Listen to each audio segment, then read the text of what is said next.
Leaders of the European Union along with Balkan leaders conduct emergency talks regarding Europe's refugee crisis on Sunday as three frontline states threaten to shut down their borders if northern EU countries stop admitting refugees.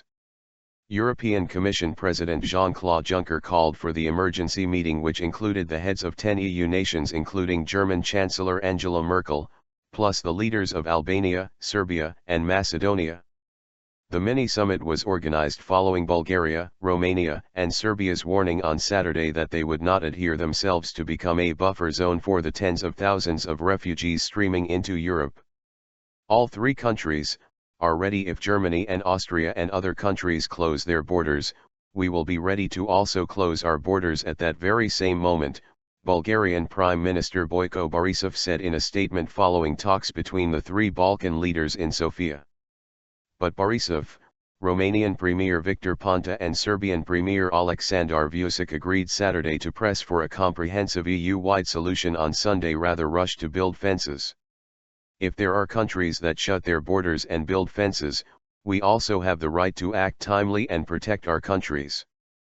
But this is not a good decision, Ponta said. European Commission office stated that Sunday's mini-summit was required to foster better cooperation in view of the unfolding emergency. Over the past few months, non-EU member Serbia has been overwhelmed by refugees making their way from Greece and Macedonia all the way to northern Europe, but both Bulgaria and Romania have not been affected much by the huge refugee influx.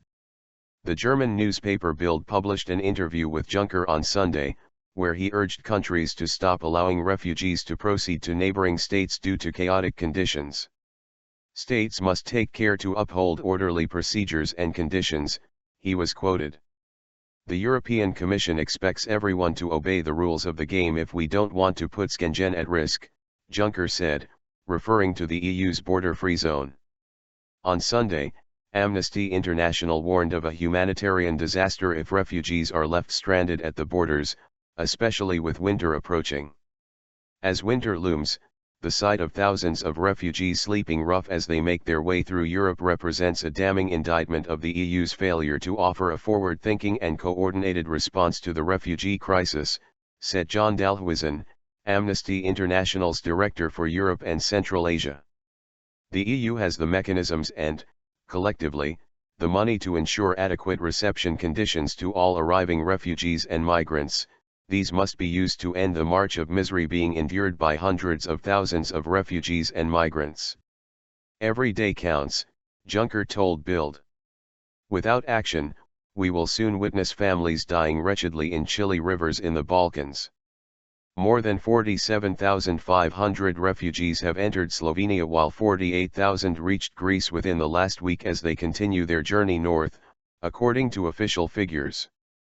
On Friday, Slovenia became the first country to request the assistance of the EU Civil Protection Mechanism, CPM, calling for assistance after becoming the main entry point into the Schengen zone due to Hungary's closure of its southern borders with coils of razor wire.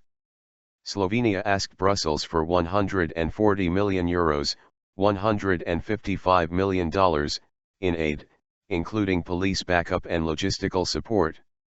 However, it has warned that if no help emerges, its authorities will have to construct its own border barrier with Croatia.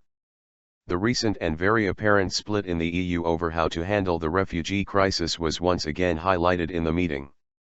Some European countries view the refugee crisis mainly as a border security issue while others see it above all as a humanitarian integration problem with the need to relocate refugees among the EU. The Balkan Summit was organized to concentrate on immediate operational issues of how to deal with the refugee influx, which mean that it will likely focus on the redistribution option, favored by Germany and Sweden, an EU official told AFP. However, some countries fear this option will take the focus away from enhancing border control, which EU leaders collectively agreed needed to be their main focus in a statement released following a summit of all 28 EU members on October 15. Last week, European Council President Donald Tusk cautioned that Europe had lost the capacity to defend our borders.